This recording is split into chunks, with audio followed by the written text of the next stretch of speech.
शांति।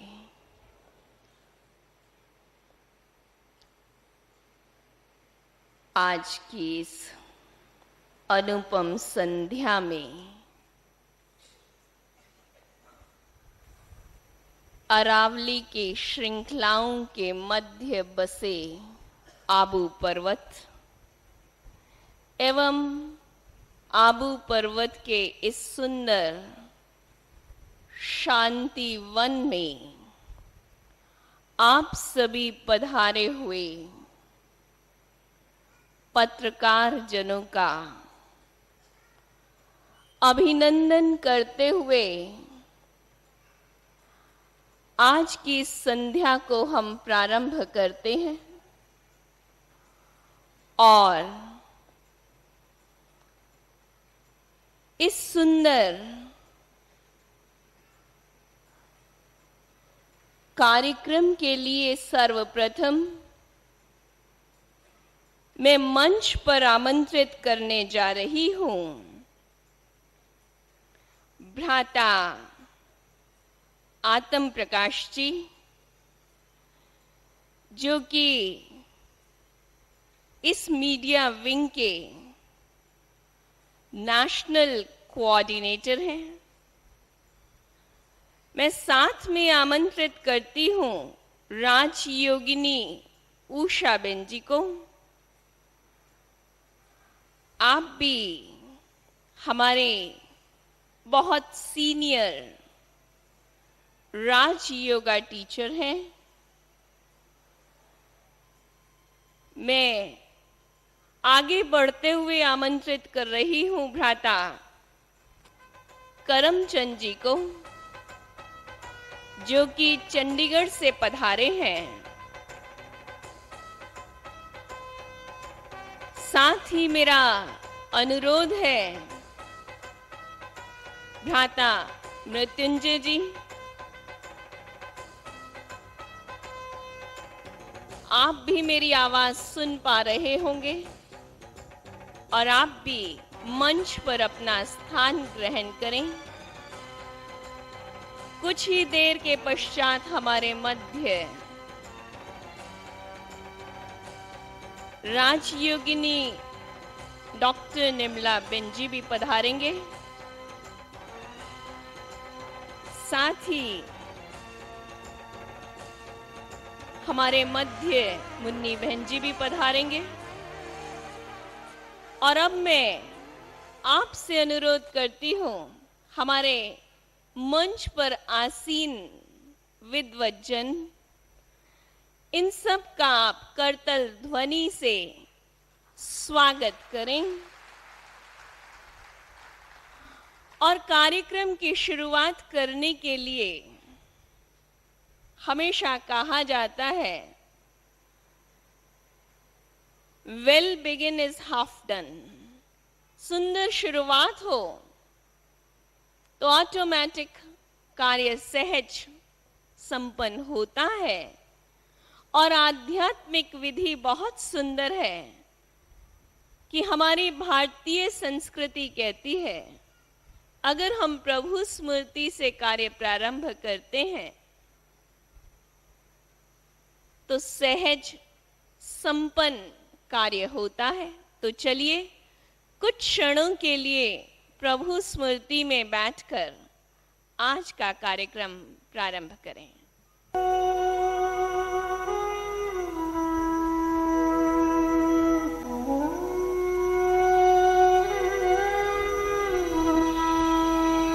ओम शांति,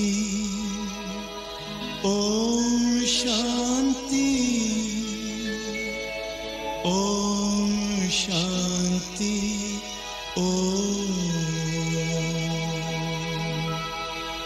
ओम शांति, ओम शांति, ओम शांति, ओम शांति, ओम शांति, ओम शांति, ये ध्वनि मंगल ध्वनि है। ओम शांति, ओम शांति ओम शांति ओम शांति ओम शांति बड़ा है सुख कर ये मंत्र मन है ओम शांति ये ध्वनि मंगल ध्वनि है ओम शांति ओम शांति ओम शांति ओम शांति ओम शांति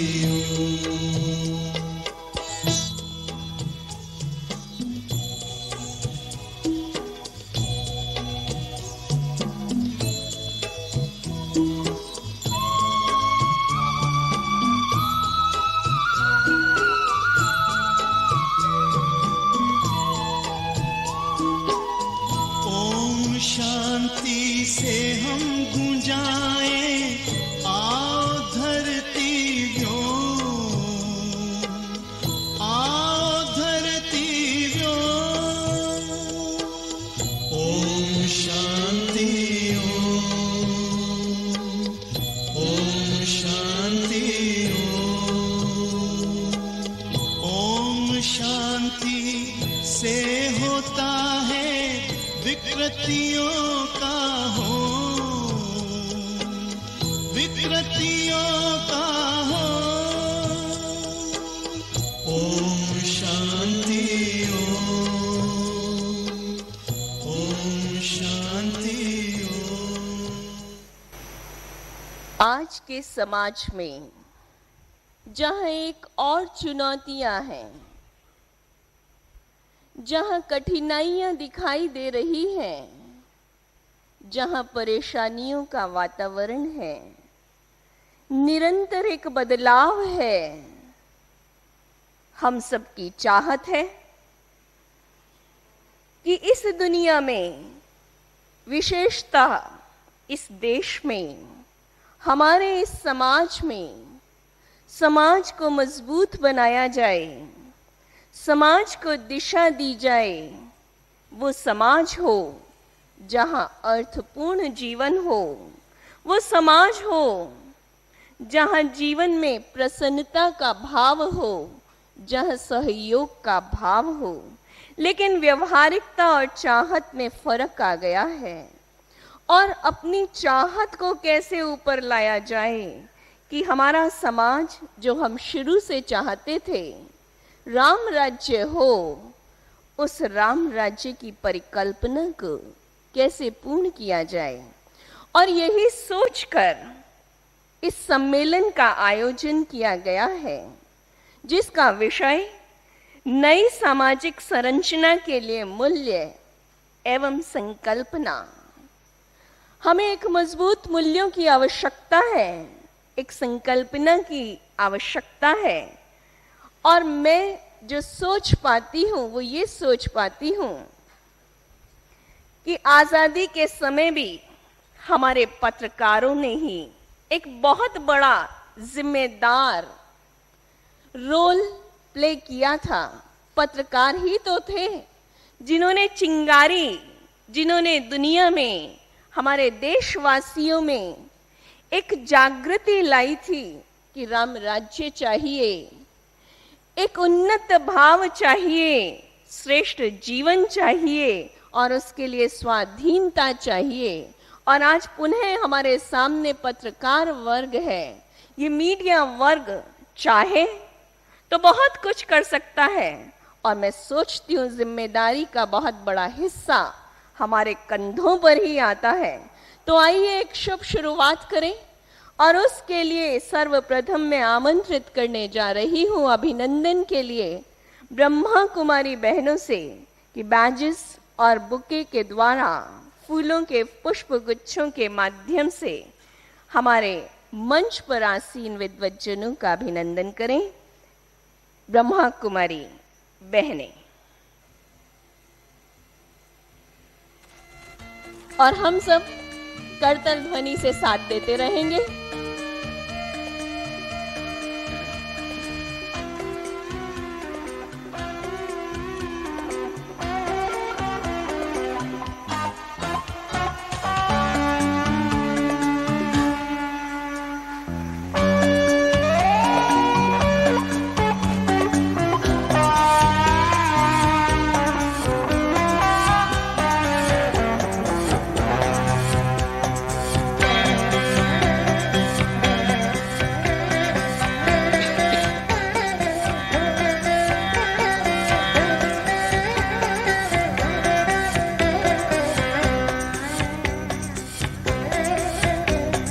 ये स्वागत की कड़ियां कहें, घड़ियां कहूं, हमारी देश की संस्कृति कहें, हमारे यहाँ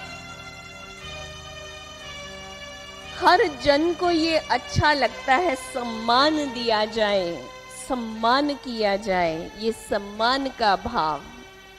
और इसके लिए पुनः आमंत्रित कर रही हूं मधुर वाणी ग्रुप से कि आएं और स्वागत गीत प्रस्तुत करें।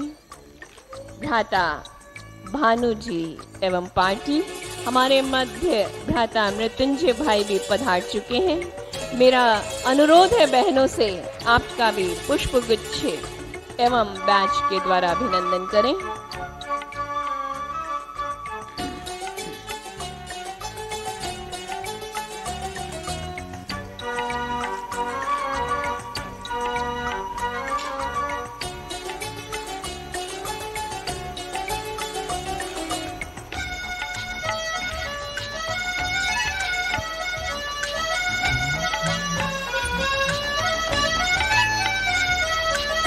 Hello hello hello, Om Shanti.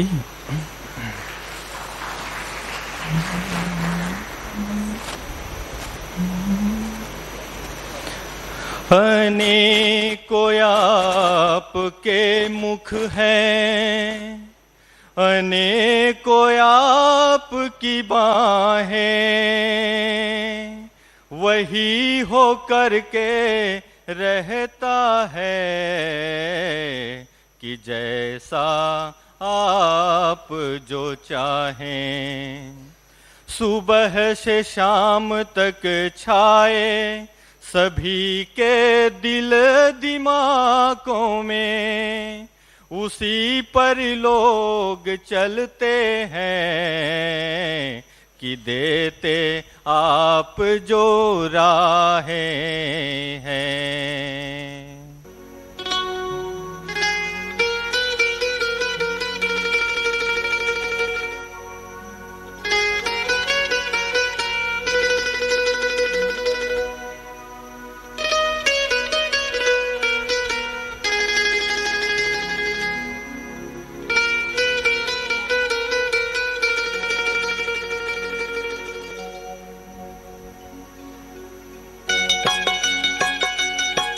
करते स्वागत सत्कार प्यारा प्रभु का परिवार, करते स्वागत सत्कार प्यारा प्रभु का परिवार।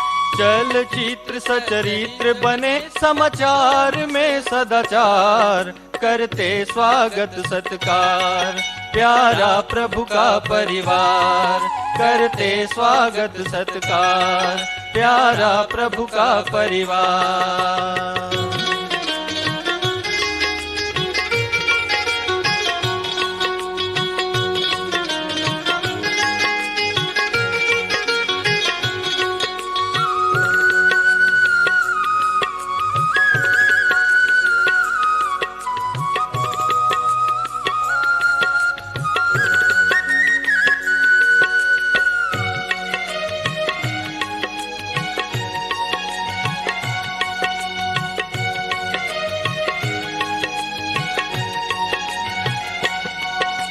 सहस्र बाहु आप है तो कोटि नेत्री है आप, हजारों मुख हैं आपके, सर्वत्र आप ही आप। सहस्र बाहु आप हैं तो कोटि नेत्री है आप। हजारों मुख हैं आपके, सर्वत्र आप ही आप। मीडिया मनीषियों का स्वागत बारंबार, करते स्वागत सत्कार प्यारा प्रभु का परिवार। करते स्वागत सत्कार प्यारा प्रभु का परिवार।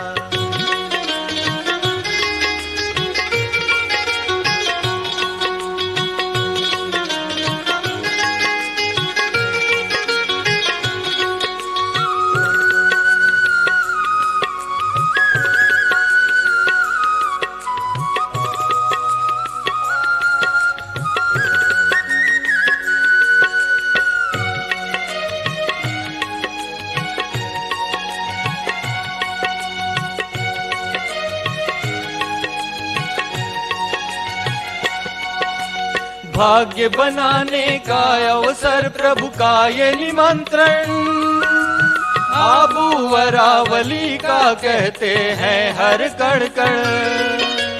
भाग्य बनाने का अवसर प्रभु का ये निमंत्रण, आबू वरावली का कहते हैं हर कण कण। दुनिया जिसको ढूंढे उसने किया आपको याद, करते स्वागत सत्कार प्यारा प्रभु का परिवार। करते स्वागत सत्कार प्यारा प्रभु का परिवार।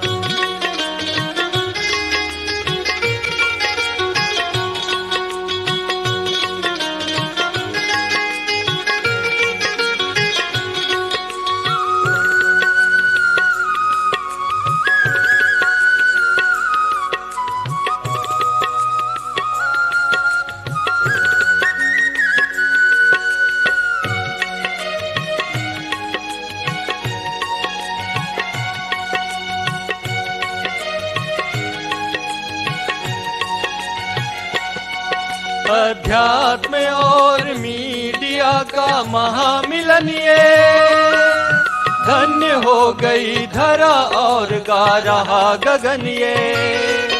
अध्यात्म और मीडिया का महामिलन ये, धन्य हो गई धरा और गा रहा गगन ये। भाग्य बड़े जो चरण पड़े, करना स्वागत स्वीकार। करते स्वागत स्वीकार प्यारा प्रभु का परिवार। करते स्वागत सत्कार प्यारा प्रभु का परिवार। चलचित्र सचरित्र बने समाचार में सदाचार, करते स्वागत सत्कार प्यारा प्रभु का परिवार। करते स्वागत सत्कार प्यारा प्रभु का परिवार। करते स्वागत सत्कार प्यारा प्रभु का परिवार।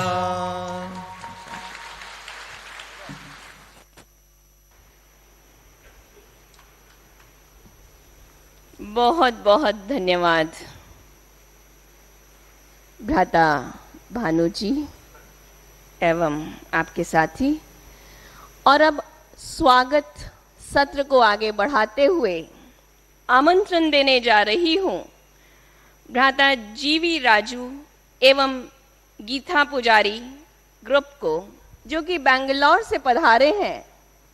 विशेष आपके हम सब के लिए एक मंगल कामना लिए हुए कि कार्य निर्विघ्न संपन्न हो, क्योंकि हमारे यहाँ की संस्कृति के अनुसार गणेश जी का आह्वान किया जाता है निर्विघ्न संपन्न के लिए। कोई भी कार्य को श्री गणेश करना हो, चाहे भवन निर्माण हो, चाहे सम्मेलन का प्रारंभ हो, चाहे कोई और हम शुरुआत करना चाहते हो, यहाँ तक कि हमारे यहाँ जो उत्सव होते हैं, शादियाँ होती हैं, उसमें भी पहले प्रारंभ में आह्वान किया जाता है श्री गणेश जी को। तो आज मैं पुनः आह्वान कर रही हूं कि स्वागत सत्र के साथ साथ इस मीडिया सम्मेलन के शुभ शुरुआत में गणेश अर्चना के माध्यम से कि हमारी ये मीडिया कॉन्फ्रेंस सम्मेलन सफल हो, निर्विघ्न हो और आगे दिशा निर्देश का कार्य करती चले, हम सब के अंदर उमंग उत्साह देते चले, आगे बढ़े। तो मैं आह्वान कर रही हूं भ्राता जीवी राजू से।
गणदैवताय गणाध्यक्षाय धीमहि गुणशरीराय गुणमण्डिताय गुणेशानाय धीमहि गुणातीताय गुणाधीशाय गुणप्रविष्टाय धीमहि एकदन्ताय वक्रतुण्डाय गौरीतनयाय धीमहि गजेशानाय भालचन्द्राय श्रीगणेशाय धीमहि एकदन्ताय वक्रतुण्डाय गौरीतनयाय धीमहि गजेशानाय भालचन्द्राय श्रीगणेशाय धीमहि।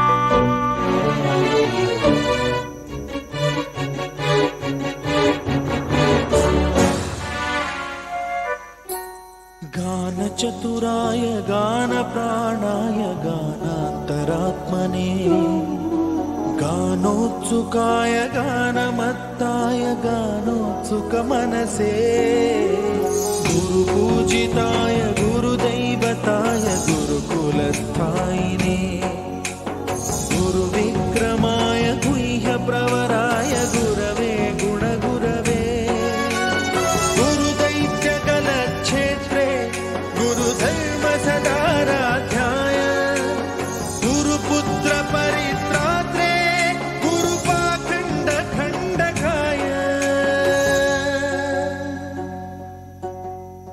गीतसाराय गीततत्त्वाय गीतगोत्राय धीमहि गूढगुल्फाय गन्धमत्ताय गोजयप्रदाय धीमहि गुणातीताय गुणाधीशाय गुणप्रविष्टाय धीमहि एकदन्ताय वक्रतुण्डाय गौरीतनयाय धीमहि गजेशानाय भालचन्द्राय श्रीगणेशाय धीमहि एकदन्ताय वक्रतुण्डाय गौरीतनयाय धीमहि गजेशानाय भालचन्द्राय श्रीगणेशाय धीमहि।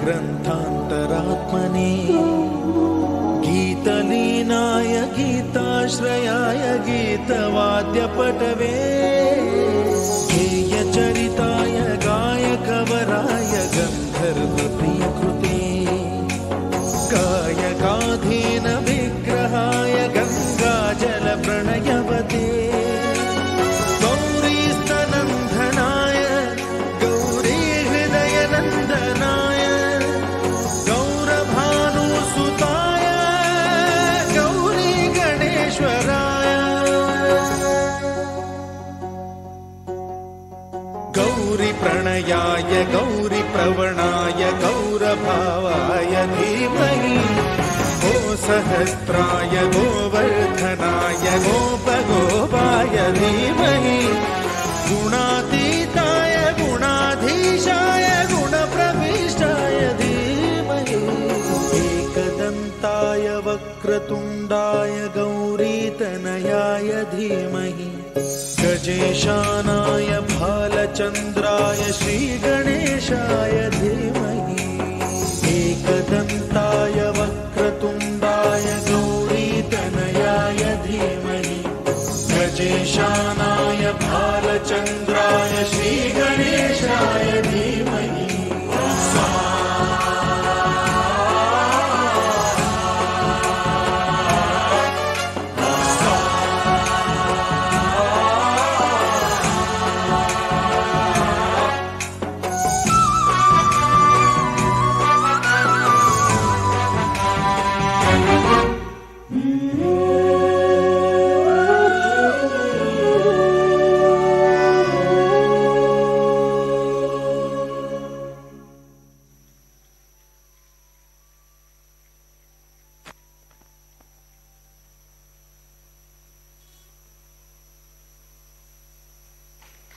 बहुत बहुत धन्यवाद।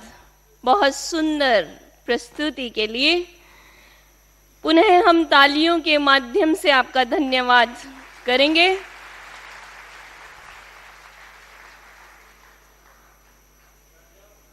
और एक बार पुनः मैं अनुरोध करूंगी ब्रह्मा कुमारी बहनों से आए और हमारे मध्य पधार चुकी हैं डॉक्टर निर्मला बहन जी, आपका फूलों से और बैजेस के द्वारा अभिनंदन करेंगी ब्रह्मा कुमारी बहनें।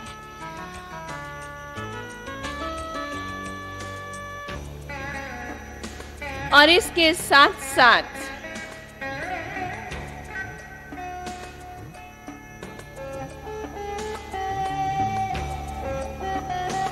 मैं कार्यक्रम को और आगे ले जाते हुए आज के विषय की ओर बढ़ते हुए एक बार अनुरोध करना चाहती हूँ भ्राता आत्म प्रकाश जी से। आप स्वयं मधुर सरल भाषी हैं। आपका व्यक्तित्व बहुत सी बातें बता देता है जो कि एक पत्रकार में चाहिए। सहजता, सरलता आपके जीवन का आधार है। आपने अपना जीवन इस संस्था के लिए कहूं, राजयोग के लिए कहूं, आध्यात्मिकता के लिए कहूं, 50 वर्षों से समर्पित कर रखा है। आप हमारे यहाँ की 2 प्रमुख पत्रिकाएं जो प्रकाशित होती हैं, ज्ञानामृत, वर्ल्ड रिन्यूअल, उसके आप संपादक हैं और national coordinator media wing mount Abu हैं। आपसे मेरा अनुरोध है कि नृत्य भाव भंगिमाओं के द्वारा भी हमने अभिनंदन किया, पुष्प गुच्छों से भी अभिनंदन हुआ और अब बारी है वाणी द्वारा अभिनंदन की। आपसे अनुरोध है कि आप आए हुए पत्रकारों का सम्मान वाणी द्वारा करें। भ्राता आत्म प्रकाश जी। ओम शांति। प्यार से बोलिए ओम शांति। परम पिता परमात्मा शिव बाबा कि प्रिय संतान, मंच पर उपस्थित विराजमान आदरणीय डॉक्टर निर्मला दीदी जी, आदरणीय बहन उषा जी, आदरणीय भाई मृत्युंजय जी, आदरणीय भ्राता करमचंद जी तथा बहन चंद्रकला जी, आज बहुत ही इम्पॉर्टेंट डे है, बहुत खुशी का दिन हम सभी के लिए कि इस स्थान पर आप बहुत भारत के भिन्न भिन्न प्रांतों से, भिन्न भिन्न स्थानों से चल कर के इस विषय पर गौर करने के लिए कि नया समाज के लिए जो हमने स्थापन करना है उसकी वो क्या होगा, क्या होना चाहिए और उसके लिए वैल्यूज़ क्यों ज़रूरी हैं, इस पर विचार करने के लिए आप पधारे। आप बहुत दूर दराज से आए, बहुत सफ़र करके आए होंगे, कुछ थकावट भी हुई होगी, परंतु यहाँ पर आकर के मुझे आशा है यहाँ के वातावरण से, पॉल्यूशन फ्री वातावरण में आकर के आप बहुत ही रिलैक्स कर रहे होंगे, ऐसा मैं समझता हूँ। आप पधारे हैं, आपका प्रजापिता ब्रह्मा कुमारी ईश्वरीय विश्वविद्यालय की तरफ से, राज योगा एजुकेशन रिसर्च फाउंडेशन की तरफ से, मीडिया विंग की तरफ से, दादियों की तरफ से, सब वरिष्ठ भाई बहनों की तरफ से आप सभी का बहुत बहुत स्वागत है, अभिनंदन है, स्वागत है। आप यहाँ पर पधारे, एक बात प्रजापिता ब्रह्मा कुमारी ईश्वरीय विश्वविद्यालय में बहुत मेन पॉइंट है कि आप सभी आत्माएं हैं, शरीर से भिन्न सत्ता है, ज्योतिर्बिंदु हैं और एक ही निराकार परमपिता परमात्मा की संतान है। हम सभी आत्माएं एक शिव पिता परमात्मा की संतान, एक ही बाप के बच्चे हैं। तो बताइए आपस में हम क्या हुए, भाई भाई हुए ना। तो आप हमारे सब भाई बहन हैं, भाई हैं। और ये जो संस्थान है, ऐसा हमारा निश्चय, ऐसा अनुभव है, स्वयं परमपिता परमात्मा शिव बाबा ने ही स्थापन किया है, जो आपका सर्व का परमपिता है। तो आप अपने ही पिता के घर में आप पधारे हैं, अपने ही स्थान पर आए हैं और हम आप सभी आपके भाई हैं। आपका अपनों की तरफ से अपने ही घर में आपका बहुत बहुत स्वागत है, अभिनंदन है। एक बात और मैं बताऊं, जहाँ पर बहुत नई बात सुनाई जाती है कि जो हिस्ट्री है ये साइक्लिक है, लीनियर नहीं है। इट रिपीट्स इटसेल्फ, ये रिपीट होती है। और आप में से किसी ने, आप लोगों ने गीता पढ़ी होगी। गीता के दूसरे अध्याय में 12वें श्लोक में ये लिखा है, बताया भगवान ने अर्जुन को, हे अर्जुन, हम पहले भी थे, अब भी हैं, ये राजा रजवाड़े अब भी हैं, फिर भी मिलते रहेंगे, मिलते रहे हैं। किसी प्रकार से आप कोई पहली बार नहीं है, अनेक बार आ चुके हैं। आपका मैं फिर से, आप फिर आए हैं, उसका आपके लिए बहुत बहुत स्वागत है, अभिनंदन है। अब आज का जो विषय है कि नया न्यू सोशल ऑर्डर चाहिए, नया समाज चाहिए, उसके लिए वैल्यूज़ चाहिए। अब देखिए, हमारा भारत, प्रिय भारत, आज से 63 वर्ष आज़ाद हुआ। पहले उसको आज़ादी मिली, कितनी कुर्बानियाँ दी हमारे पूर्वजों ने, हम कहें महात्मा गांधी, वीर सावरकर, शहीद आजम भगत सिंह, और कितनी सैकड़ों साल की लड़ाई के बाद हमें आज़ादी मिली। और उन लोगों का विजन क्या था कि भारत कैसा चाहिए। हमारे प्रिय महात्मा गांधी बापू जी का विजन क्या था कि राम राज होना चाहिए, कि हम चाहते हैं राम राज बने, और उसके लिए उनमें राम राज में क्या हो, सुख शांति हो, आपस में भाईचारा हो, करैक्टर हो, नैतिक मूल्य हो, ये उनका वास्तव में विजन था। परंतु 63 वर्ष के बाद हम क्या देख रहे हैं, विचार कीजिए क्या हुआ। भारत ने बहुत तरक्की की है, मैटीरियली बहुत तरक्की की है। हमारा भारत सबसे ज़्यादा दूध पैदा करता है, number 1 position in milk production, number 2 position in wheat production, number 2 position in rice production, और आईटी में हम नंबर बहुत आगे हैं। बहुत तरक्की किया, बहुत कुछ किया है। परंतु इन सब बातों के होते हुए भी क्या हालत है। लेकिन वो चाहते थे, हमारे जो जिन्होंने कुर्बानियाँ की, वो चाहते थे भारत में करैक्टर होना चाहिए। परंतु अब क्या है, करैक्टर की जगह करप्शन अभी है, आप देख रहे हैं। वो चाहते थे कि वैल्यूज़ होनी चाहिए, वैल्यूज़ के स्थान पर वायलेंस है। वो चाहते थे प्योरिटी होनी चाहिए, प्योरिटी के स्थान पर पॉवर्टी है। ये जो है, हम कोई नेगेटिव नहीं सोच, बहुत तरक्की की, हम कहते हैं बहुत कुछ हुआ है, परंतु ये बातें भी आप देख रहे हैं क्या कुछ हुआ है। दूध बहुत है लेकिन शोषण है, वो बच्चों को मिलता नहीं है। अनाज बहुत है लेकिन सड़ रहा है वो। ये क्या हो रहा है ये बताओ।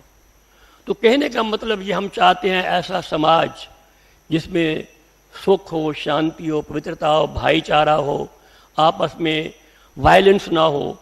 वो कैसे होगा, वो हमें देखना है। वो कैसे होगा, वो होगा केवल वैल्यू से। क्योंकि व्हाट इज वैल्यू, प्योरिटी से।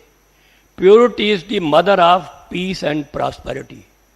इफ दिस नो मदर है वो, अगर प्योरिटी नहीं तो पीस भी नहीं हो सकता, तो प्रॉस्पेरिटी भी नहीं हो सकती। अगर माँ को हम छोड़ दें और बच्चों को ढूंढते रहें तो कैसे होगा।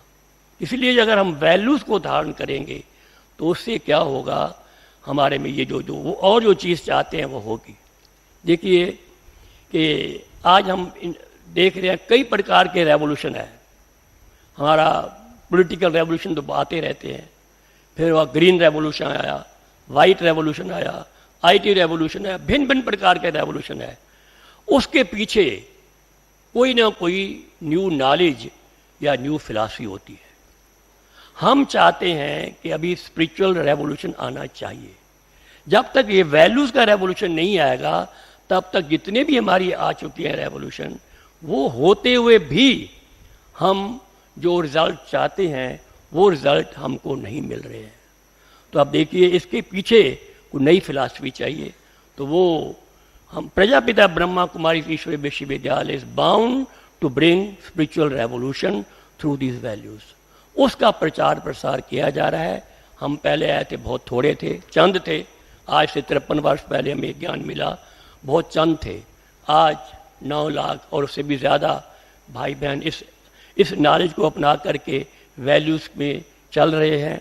और आशा है कि हम सब इस चीज़ का प्रचार प्रसार करके हम वैल्यूज़ का आगे बढ़ा करके हम वो चाहते हैं जो नया विश्व जिसमें पवित्रता हो, सुख हो, शांति हो, वो आए।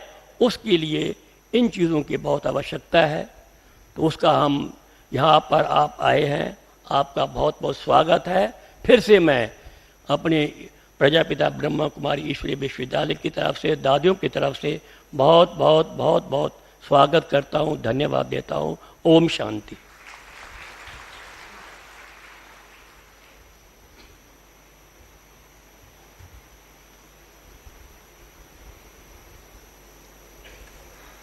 बहुत बहुत धन्यवाद भ्राता आत्म प्रकाश जी। और अब मैं आगे बढ़ते हुए आमंत्रित करना चाह रही हूँ, हमारे मध्य उपस्थित हैं राजयोगिनी डॉक्टर निर्मला बहन जी, और उनको आमंत्रित करूं उससे पूर्व पुनः अभिनंदन के लिए आमंत्रित करने जा रही हूं ब्रह्मा कुमारी बहनों को कि हमारे मध्य अब मंच संपूर्ण हो चुका है, मुन्नीबेन जी पधार चुके हैं। आपका भी अभिनंदन फूलों एवं पुष्प गुच्छों के माध्यम से करें।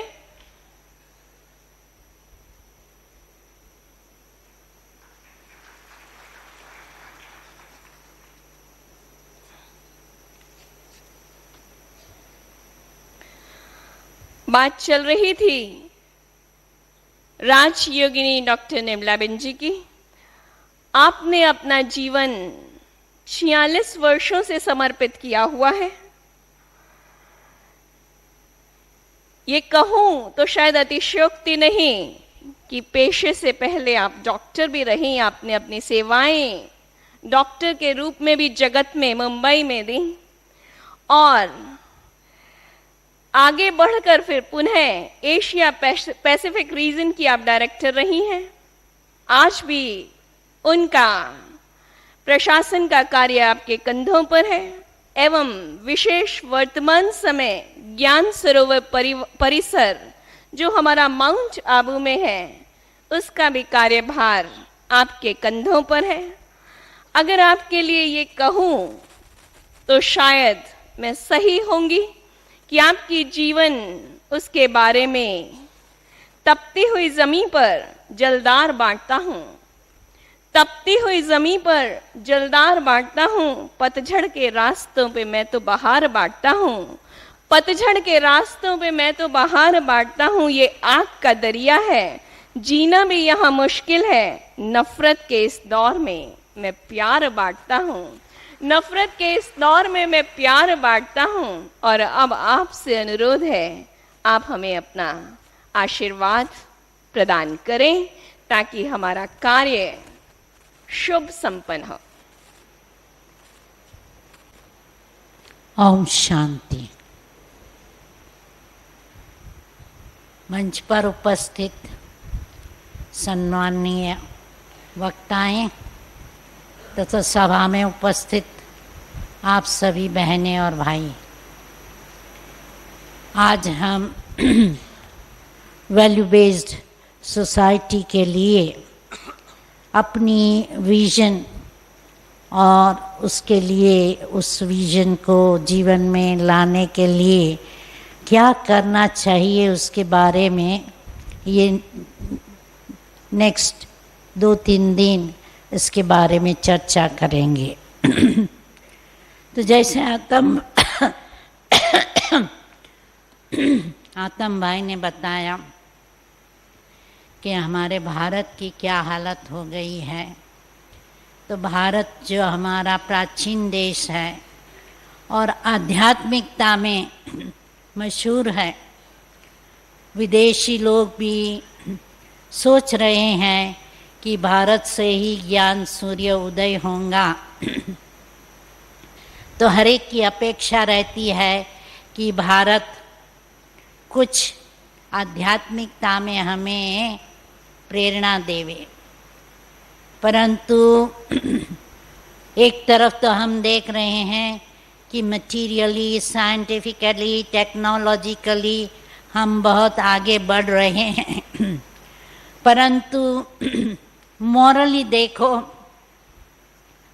तो आज का भारत का जो पॉपुलेशन है उसकी भेंट में इतने गुरु, साधु, संत, महात्मा, शास्त्र होते हुए भी भारत की आम जनता की क्या हालत है ये तो आप सब जानते होंगे कि टॉप टू बॉटम, चाहे आप मिनिस्टर्स लो, चाहे प्यून को लो, हर एक करप्टेड। और इसके अलावा सबसे ज़्यादा करप्शन आजकल मैं देखती हूँ पुलिस फोर्स में। जो रक्षक है वही आजकल भक्षक बन गए हैं। तो ऐसी भारत की जो हालत हो गई है उसको हम लोग कैसे ऊंचा उठाएं। तो हम आध्यात्मिक भाई बहनें, ब्रह्मा कुमार कुमारियाँ, सारे विश्व में आज करीब 8 से 9 लाख भाई बहनें हैं वो तो अपनी रीत से अपना आध्यात्मिकता में सबको प्रेरणा देने का पुरुषार्थ सारे विश्व के 120 देशों से ऊपर कर रहे हैं, परंतु मीडिया भी इसमें बहुत इम्पोर्टेंट रोल प्ले कर सकता है। इसलिए आपके समक्ष ये टॉपिक लिया है, क्योंकि जहाँ कोई नहीं पहुँच सकता है वहाँ आप लोग पहुँच सकते हैं, क्योंकि आपकी कैपेसिटी ऐसी है। आपके जो पढ़ने वाले जो है लोग, न्यूज़पेपर या जो भी मल्टीमीडिया है उसके जो भी लाभ लेने वाले हैं आज करोड़ों की संख्या में है। इसलिए मीडिया इसमें बहुत ही इम्पोर्टेंट रोल प्ले कर सकता है, परंतु उसके लिए आप लोगों को कुछ अपना एटीट्यूड बदलना पड़ेगा, क्योंकि आजकल तो मीडिया वाले ऐसे कहते हैं good news is no news. उनको चाहिए अटपटा छटपटा न्यूज़, यहाँ खून हुआ, यहाँ मारामारी हुई, वहाँ जल्दी जल्दी पहुँच जाएंगे। जरा भी गड़बड़ हुई वहाँ मीडिया वाले पहले पहुँच जाएंगे, परंतु जहाँ अच्छी बातें हैं वो सुनाने के लिए उनके पास बहुत थोड़ी स्पेस होती है। मैं टाइम्स ऑफ इंडिया रोज़ पढ़ती हूँ, देखती हूँ, सारे न्यूज़पेपर में एडवर्टाइजमेंट इतनी होंगी और इधर उधर के न्यूज़ होंगे। बाकी स्पिरिचुअल मॉरल के लिए 1, 2, 3 छोटे कॉलम होते हैं। तो इस रीति से देखते हैं तो यदि आप गुड न्यूज़ का भी प्रचार करके कुछ मॉरल एजुकेशन, क्योंकि आजकल एजुकेशन स्कूल में जो मिलता है वो तो जो सिलेबस है उस अनुसार ही वो बोलेंगे। उसमें भी भारत ऐसा देश है जहाँ कोई भी धर्म का ये वो हम प्रचार नहीं कर सकते हैं, क्योंकि मल्टीरेशियल देश है और भारत सरकार की पॉलिसी ये है कि धार्मिक शिक्षाएं नहीं दी जाती है, मॉरल शिक्षाएं दी जाती है, परंतु उसके लिए भी बहुत थोड़ा टाइम होता है। तो एजुकेशन मोस्टली आज लोग लेते हैं टीवी और बुक्स किताब के द्वारा या न्यूज़पेपर के द्वारा। तो इसलिए ये ज़रूरी है कि आप सभी हैं इन बातों पर थोड़ा फोर्स देंगे और इस बातों का इम्पोर्टेंस समझेंगे तो आप लोग उसमें बहुत ही अच्छा रोल प्ले कर सकते हैं। तो आतम भाई भी पवित्रता की बातें बता रहे थे, क्योंकि हर एक चाहते हैं कि हमारे जीवन में सुख शांति हो, हमारा देश सुख शांतिमय हो। पीस के लिए बहुत ही प्रोग्राम करते रहते हैं, पीस प्राइज देते हैं, परंतु दिन प्रतिदिन सारी दुनिया में पीसलेस बढ़ती जा रही है। और एक साथ आप देखेंगे सारे विश्व में कितनी युद्ध चल रही है और भारत में तो सबसे ज़्यादा टेररिज्म है। तो इसलिए भारतवासी की जो पॉपुलेशन है उस हिसाब से और जो लोग अलग अलग धर्म वाले हैं वो आपस में जो लड़ते हैं उसकी शांति के लिए हम सभी को कुछ प्रयत्न करना चाहिए। जैसे मैंने बताया, हम तो मेडिटेशन और आध्यात्मिक ज्ञान के द्वारा अपनी रीति से कार्य कर रहे हैं, परंतु उसके साथ साथ आप लोग भी जितना पवित्रता के ऊपर जोर देंगे कि जीवन में ये जो काम, क्रोध, लोभ, मोह, द्वेष, वैर, ईर्ष्या, अहंकार आदि आदि जो विकार है वही दुख और अशांति के कारण है। और जब तक हम उनको जीवन से नहीं निकालेंगे, न हमारे जीवन में सुख शांति हो सकती है, न तो हमारे मित्र, संबंधी, समाज या देश में सुख शांति हो सकती है। इसलिए ये भगीरथ कार्य अभी थोड़े ही समय में हम सभी को मिलकर करना है, क्योंकि जब हम सभी मिलजुल कर कार्य करेंगे तो आप देखेंगे कि सारा विश्व बदल सकता है। ओम शांति।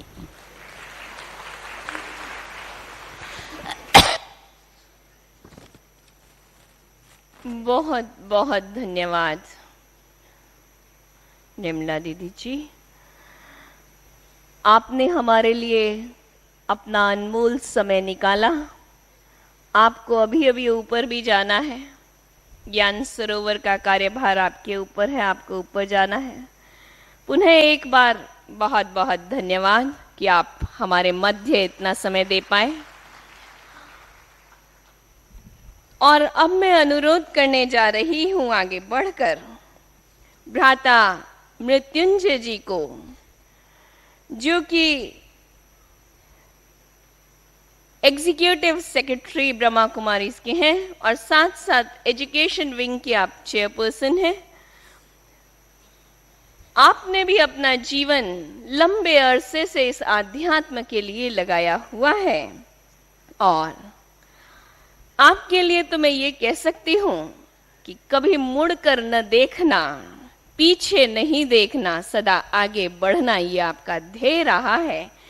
या दूसरे शब्दों में कहूं, जीवन वह है जिस जीवन की रुचि प्यासी है, बढ़ने वाला कर्मठ पग ही अविनाशी है, थकने वालों के मंजिल ने कहां पांव कब चूमे हैं, कम हिम्मत रोते हैं, मंजिल तो हिम्मत की दासी है। और सदा आप आगे बढ़ते जाना चाहते हैं, आगे बढ़ाने में विश्वास रखते हैं, तो आपसे अनुरोध है कि ब्रह्मा कुमारीज के बारे में, अबाउट ब्रह्मा कुमारीज, आप हमें बतलाएं। जिस जगत में आप सब आए हुए, पधारे हुए हैं, उसको जानना बहुत जरूरी है, तो हमें गाइड करेंगे, बताएंगे ब्रह्मा कुमार राजयोगी मृत्युंजय भाई जी।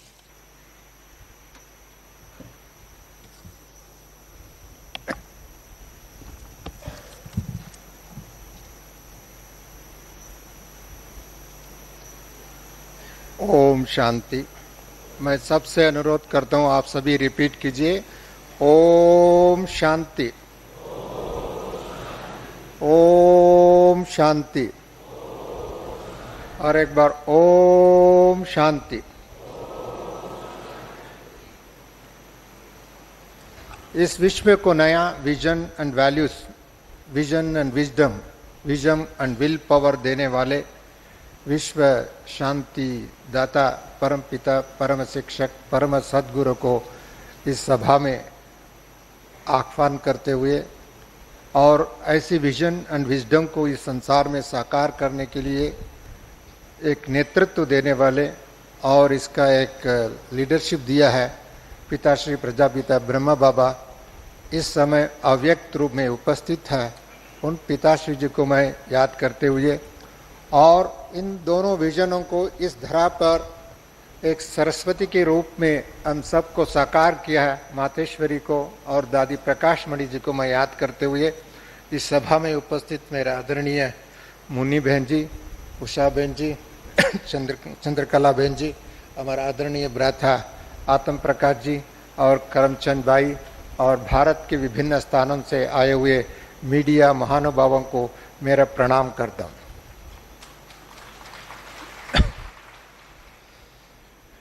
मुझे ये कहा गया इस ईश्वरीय विश्वविद्यालय का परिचय देने के लिए और आप सबसे कुछ बातें शेयर करने के लिए। इस विश्व में एक बहुत बड़ी घटना हुई है 1937 में।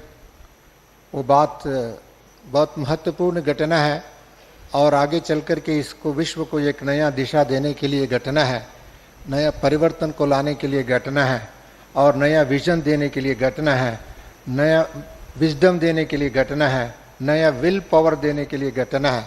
वो घटना यह है, परमपिता परमात्मा ने इस धरा पर अवतरित होकर के साकार माध्यम को साकार लेकर के एक नया शिक्षा का आंदोलन किया।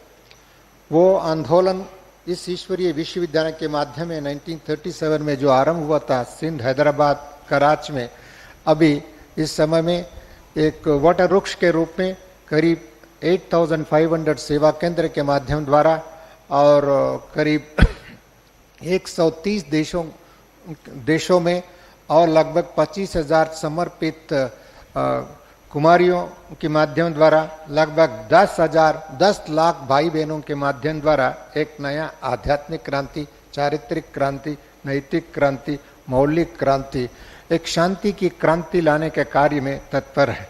परंतु इस संसार की इतनी विशाल संसार में एक छोटा सा लगता है, फिर भी इसका लक्ष्य यही है to make crime free society, एक अपराध मुक्त समाज को निर्माण करने के लिए एक आध्यात्मिक शिक्षा इस ईश्वरीय विश्वविद्यालय दी जाती है। और दूसरा, इस ईश्वरीय विश्वविद्यालय का लक्ष्य है deceased free mind and body and society. जो डिसीज है उससे मुक्त करके मनुष्य को एक शक्तिशाली आत्मा बनावे, पवित्र आत्मा बनावे, परिशुद्ध आत्मा बनाए, महान आत्मा बनावे, कल्याणकारी आत्मा बनाए। ऐसे आत्मा बनाने के लिए इस ईश्वरीय विश्वविद्यालय के प्रयत्न है। तीसरा जो है पॉवर्टी फ्री सोसाइटी, जो संसार में दुख है, अशांति है, पीड़न है, शोषण है, हिंसा है, आदि आदि बातें, उससे मुक्त करके एक ऐसी पॉवर्टी न हो संसार में, हर व्यक्ति को जो आवश्यक चीज है उपलब्ध हो। आजकल तो फ्री वाटर भी नहीं मिलता है, बॉटल वाटर भी पानी देना पड़ता है। ऐसी समाज का एक विजन है और उसके लिए हमको क्या वैल्यूज होना चाहिए, उसके लिए भी एक ईश्वरीय विश्वविद्यालय का एक योजना है। मुझे एक बात याद आ रहा है, एक बार इधर एक शिक्षाविदों का महासम्मेलन हुआ था। उस टाइम में doctor Hari Gautam the chairman of university grant commission यहाँ उपस्थित है। उन्होंने उस समय में कहा, it is an universal university, it is a godly university, it is a spiritual university. इस बात उसने अपने मुख से सभा के बीच में कहा। मुझे बहुत आज उसी दिन प्रसन्न हुई थी। क्यों? परमात्मा की ये शिक्षा को इन्होंने आज एक विश्वविद्यालय के पदाधिकारी एक्सेप्ट कर रहे हैं, क्योंकि भारत में लगभग 400 यूनिवर्सिटी से अधिक है, भारत में लगभग 20,000 से अधिक कॉलेजेस है, लाखों विद्यालय है। परंतु कभी कभी मुझे देखता हूँ इस विद्यालय को मैंने समाज को सुधारने के लिए भारत सरकार सारे विश्व के सदियों से हम लोगों ने बहुत सिस्टम को अडॉप्ट किया। नंबर 1 सिस्टम कहीं सोचा जाए तो शिक्षा, परंतु शिक्षा को देखता हूँ विद्यालय को हमने अडॉप्ट करके समाज को सशक्तिकरण के एक विजन देने के लिए, शक्तिशाली बनाने के लिए, पवित्र आत्मा बनाने के लिए विद्यालय बनाया। परंतु आजकल तो विद्यालय कभी कभी मुझे ऐसा कहने के लिए संकोच भी नहीं कहता हूँ विद्यालय अविद्यालय बन रहा है। अपने समाज को एक न्याय का प्रक्रिया को देख करके न्याय के समाज, न्याय युक्त समाज देने के लिए हम लोगों ने न्यायालय बनाया। परंतु कभी कभी ऐसा देखने को मिलता है, सुनने को मिलता है, पढ़ने को मिलता है, न्यायालय अन्यायालय बनते जा रहे हैं। और दूसरा मुझे कभी कभी देखने को मिलता है समाज को धर्म की तरफ, सत्यता की और न्याय की तरफ ले जाने के लिए हम देवालय बनाया, परंतु देवालय आज तो पुजारियों का आलय हो गया। ऐसे पूजा करने के लिए, एक अंधश्रद्धा को बढ़ावा करने के लिए कभी कभी ये आलय हो गया है, ऐसा लगता है। हमने इस देश को, इस विश्व को एक व्यवस्थित रिश्ते समाज को चलाने के लिए एक सरकार बनाया, परंतु सरकार की दफ्तर बनाया। अभी तो दफ्तर क्या हो गया, मुझे लगता है, ऐसा लगता है ये तो भ्रष्टाचार का अड्डा बनते जा रहे हैं। ये तो ऐसा लगता है, ये तो हमने ये विजन ये नहीं देखा था, ये नहीं सोचा था, परंतु समाज का ये अड्डा बनते जा रहा है। और ऐसे भी बहुत बातों को मैं देखने को मिलता है, परंतु मैं ये संक्षिप्त के रूप में कहता हूँ, the world is moving towards number 1 criminalization of human conscious, number 2 commercialization of human activities, चाहे शिक्षा हो चाहे व्यापार हो, हर चीज को एक व्यापारीकरण की तरफ ले जा रहा है। तीसरी जो बात है communalization of human relationship, आज तो एक जातिकरण करने का एक काम हो रहा है। और तीसरा जो है पॉल्यूशन को इतने बढ़ते जा रहा है, ये सभी अनराइटियसनेस को लीगलाइजेशन, सोशलाइजेशन, कमर्शियल और ग्लोबलाइजेशन होते जा रहे हैं। ये ग्लोबलाइजेशन होते जा रहा है, क्या है, कोई भी व्यवसाय को देखिए ग्लोबलाइजेशन होते जा रहा है। ऐसी परिस्थिति इस मॉडर्न वर्ल्ड में, साइंस वर्ल्ड में, टेक्नोलॉजी वर्ल्ड में, इसी वर्ल्ड में मुझे मनुष्य को अपनी मस्तिष्क का, अपनी विजन का, अपने जीवन का विजन मालूम नहीं, अपनी फैमिली का विजन मालूम नहीं, अपने समाज का विजन का मालूम है, अपने विश्व का विजन मालूम नहीं है। इसके कारण से संसार में दुख बढ़ रहा है, अशांति बढ़ रहा है, रोग बढ़ रहा है, पाप बढ़ रहा है, भ्रष्टाचार बढ़ रहा है। ये सभी बढ़ते जा रहे हैं। इसका क्रिएशन कौन है? Is it the gods creation और ह्यूमन क्रिएशन? ये मनुष्य की अपने विचार का, अपने संस्कार का, अपना स्वभाव का, अपने चिंतन का, अपनी आदत का परिणाम है। ये दुष्परिणाम है। इस दुष्परिणाम का कारण ही इस समाज एक दूषित हो चुकी है, कलुषित हो गई है, भ्रष्टाचार हो चुकी है। ऐसे समाज को एक नया परिवर्तन करके, सोशल ऑर्डर एक परिवर्तन करने के, सामाजिक व्यवस्था को सुधारने के लिए एक विजन चाहिए। उसके लिए सर्वप्रथम पहले शिक्षा चाहिए, परंतु वो कौन सी शिक्षा है? वो आध्यात्मिक शिक्षा, नैतिक शिक्षा, योग की शिक्षा, ज्ञान की शिक्षा। हम लोगों ने सदियों से विश्वास करते आए नॉलेज इज पावर, परंतु इस दुनिया की नॉलेज एक्सप्लोज हो रहा है, परंतु नॉलेज मनुष्य को, अंधकार को मिटाने के बजाय मनुष्य को अंधकार में डुबा रहा है। मुझे कुछ दिन पूर्व मैं देखने को मिला, एक बहुत छोटे सामान्य व्यक्ति भी एक सिंथेटिक दूध बना करके लाखों लीटर दूध को भेज रहा है, और लोग तो उसको पी करके अपनी हेल्थ खराब कर रहे हैं। परंतु ये साइंस का, टेक्नोलॉजी का, ये विज्ञान की एज में सिंथेटिक दूध, एक छोटा सा एग्जाम्पल मैं दे रहा हूँ। दूसरे दिन मुझे एक टेलीविजन खोला था, मुझे मीडिया कर्मियों को प्रणाम करता हूँ। ये मॉडर्न नारद भी है, और मॉडर्न नारद के साथ साथ एक तो संजय भी है। मैंने महाभारत के संजय ने एक की धृतराष्ट्र अंधे को, जो महाभारत जो हो रहा था उसका सारी दृश्य को दिखा करके उसको समझा रहा था कुछ सुधार आने के लिए, परंतु वो तो सुधरा नहीं है। परंतु आजकल मीडिया कर्मी लोग तो चाहे कारगिल हो, किधर भी हो, किसी देश में हो, किसी प्रांत में हो, किसी गांव में हो, किसी गली में हो, उन्होंने अपनी कैमरा लेकर के पहुंच जाते हैं और देश विदेश में सब जगह में पहुंच जाता है। ये तो सारी देश एक धृतराष्ट्र हो गया, राष्ट्र क्या विश्व एक अंधा हो गया। ऐसी समय में मीडिया कर्मी लोग तो एक जागृत करने का कार्य कर रहे हैं, शिक्षा अवेयरनेस का कार्य कर रहे हैं, एक इंफॉर्मेशन करने का कार्य कर रहे हैं। मुझे उनको बधाई देते, परंतु एक बात मुझे दुख भी होता है, बधाई देता हूं तो ताली बजाइए, कोई बात नहीं, अच्छी बात। परंतु कभी कभी दुख की बात होते हैं, परंतु इनको जो एक सामाजिक अवेयरनेस की जो काम कर रहे हैं, परंतु कर्म करते हुए उनके अंदर कभी न कभी कोई न कोई क्षेत्र में थोड़ा त्रुटि आ चुकी है, उसको व्यापारीकरण हो चुकी है। Media should become an educational centre, it should be an empowerment centre, enlightenment, क्योंकि इसको अवेयरनेस के करने के कार्य है। परंतु कभी कभी वो तो कोई इंडस्ट्रियल के हाथ में आकर के वह सामाजिक छोटे छोटे बातों में जा करके उन्होंने कभी कभी बड़ी विकटन कहाँ संकट की परिस्थिति में भी आ जाता है। परंतु मैं समझता हूँ इधर आए हुए मीडिया वालों के एक नया विजन लेके जाएंगे और फिर भी नया परिवर्तन करने के लिए विजन। मैं ये बात कह रहा था, न्यायालय अन्यायालय हो चुकी है, ऐसे मैंने बात कह रहा था।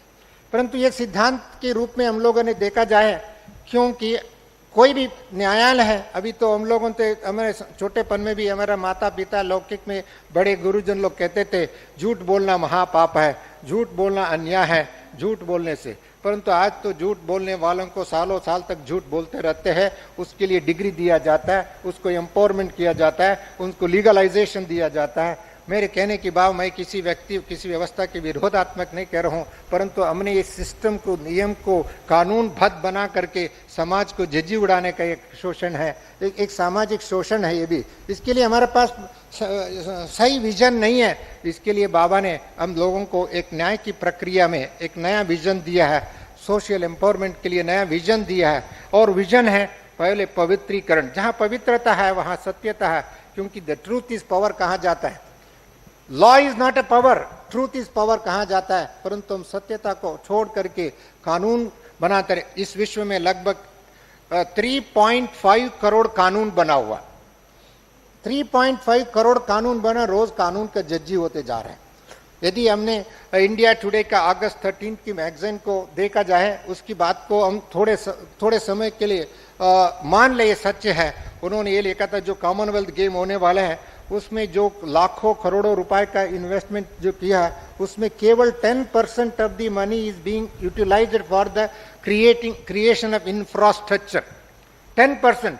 दूसरा कितना 90% क्या हुआ है कमीशन एजेंट्स के लिए, सरकारी अधिकारियों के, बिजनेस व्यापारियों के लिए, और मीडिया का पता नहीं किस किस का इन्होंने यूज किया। यदि इस बात को, मीडिया वालों की बात को हम सच माने, चाहे 10% नहीं तो 50% भी माना जाए, 50% भी माना जाए, हम इस देश को क्या बनाना चाहते हैं और समाज को, व्यक्ति को खराब करके और अंधश्रद्धा को फैला करके, भ्रष्टाचार को फैला करके हमने समाज को सोशल ऑर्डर एस्टैब्लिश नहीं कर सकते, रिक्रिएशन प्रोवाइड नहीं कर सकते हैं। मेरे कहने की भाव यह है, मीडिया इस समय में बहुत खुशी की मैंने उस समय अपने आप को आज तक का वो इंडिया टुडे का पढ़ करके मुझे बहुत खुशी हुई। कम से कम इस बात को एक रिसर्च करके उन्होंने दिया था, बहुत स्टैटिस्टिक्स के साथ दिया था उन्होंने, और ऐसी बहुत पेपरों में पढ़ने को कभी कभी मिलता है। मेरे कहने की भाव ये है, अभी इस समाज में एक अंधा का जैसे वो बच नहीं सका, उनका संसार नहीं बच सकता, उसका कुल नहीं बचा सका। यदि हम उस इतिहास को सच मान के चले, महाभारत को सच मान के चले, एक अंधा जो मोह का पुत्र मोह को हो करके आज तो पैसा का मोह में जाकर के, अधिकार का मोह में जाकर के, अधिकार का जाल में फंस करके इस समाज को एक जजी उड़ा रहे। ऐसी समय में यदि आप एक एक संजय के रूप में काम करेंगे तो हम भारत को एक नया भारत बना के दिखाएंगे और इस भारत को स्वर्ग बनाएंगे और सारी भारत क्यों विश्व में एक नया स्वराज्य का अधिकार दे करके हर व्यक्ति को सुख, शांति, पवित्रता, संपन्नमय एक दैवी स्वराज्य का स्थापन कर सकेंगे। इसके लिए दैवी गुणों का जरूरत है, इसके लिए पवित्रता की जरूरत है, इसके लिए मेडिटेशन की जरूरत है, इसके लिए आध्यात्मिक शिक्षा की जरूरत है। अंधश्रद्धा फैलाने वाले धार्मिक शिक्षा नहीं चाहिए, परंतु आध्यात्मिक शिक्षा चाहिए। आत्मा का आदि मध्य अंत का, उनके कर्म की गुह्य गतियों का और आत्मा परमात्मा से मिलन मनाने की विधि सिखाने वाले और इसके माध्यम द्वारा शुद्धिकरण की विधि। आज तो हम लोगों ने एक प्रोजेक्ट चालू किया है, इसका प्रोजेक्ट का नाम है clean the mind and green the earth. सबसे बड़े आज इस संसार में जरूरत है, कोई भी व्यक्ति की समस्या हो, परिवार की समस्या हो और समाज की समस्या हो, राष्ट्रीय समस्या हो, अंतर्राष्ट्रीय समस्या हो, चाहे हेल्थ की समस्या हो, आर्थिक समस्या हो, पॉलिटिकल समस्या हो, कोई भी समस्या हो, इसका मेंटल पॉल्यूशन है और मेंटल इग्नोरेंस है और इसके लिए मनुष्य के बुद्धि के शुद्धिकरण की आवश्यकता है, बुद्धि को दिव्यीकरण की आवश्यकता है। इसके लिए मीडिया, चाहे हमारा आरंभ के गीत गाने वाले कहा था जो दूरदर्शन को दिव्य दर्शन बनाएं और पत्राचार को श्रेष्ठाचार बना दें और ऑल इंडिया रेडियो को ईश्वरीय महावाक्य का, दिव्य वाणी का क्षेत्र बना दें और एक एक का नयन एक टॉर्च लाइट के रूप में, जैसे हमने पहले बार इस ईश्वरीय विश्वविद्यालय 1968 में जब आया, एक ब्रह्मा कुमारी की मुलाकात हुई, जैसे उसकी आंखों में जैसे लाइट आ रहा है, लाइट आ रहा है, शांति का किरण, प्रेम का किरण, सद्भावना का किरण, एक सद्भावना का किरण का स्रोत एक एक आत्मा बन जाए, तब तो इस भारत का नया विजन होगी और भारत एक पवित्र धरती होगी। और क्योंकि आज तो सॉइल पोल्यूटेड है, एयर पोल्यूशन है और साउंड पोल्यूशन है और वाटर पोल्यूशन है, more than that it is a mental pollution है। यदि इन सभी पोल्यूशन को दूर करने के लिए हमारे पास क्षमता होना चाहिए, हमारे पास विजन होना चाहिए, हमारे पास स्ट्रैटेजी होना चाहिए, हमारे पास सोल्जर्स होना चाहिए। इसके लिए हमारा सोल्जर तैयारी करने की जरूरत है। ऐसे सोल्जर तैयारी करने के कार्य में ब्रह्मा बाबा और हमारा दादीजियों बहुत कार्य करके एक नया स्पिरिचुअल सोशल लीडर्स को इन्होंने तैयारी किया है। मुझे विश्वास है और आप हम सब मिलकर के भारत को, विश्व को एक नया दिशा देंगे और जल्दी एक सोशल ऑर्डर चेंज करके नया ऑर्डर में लाएंगे। ऐसे ऑर्डर के सहयोग देने वाले आप सबको मेरा शत शत प्रणाम। ओम शांति, नमस्ते।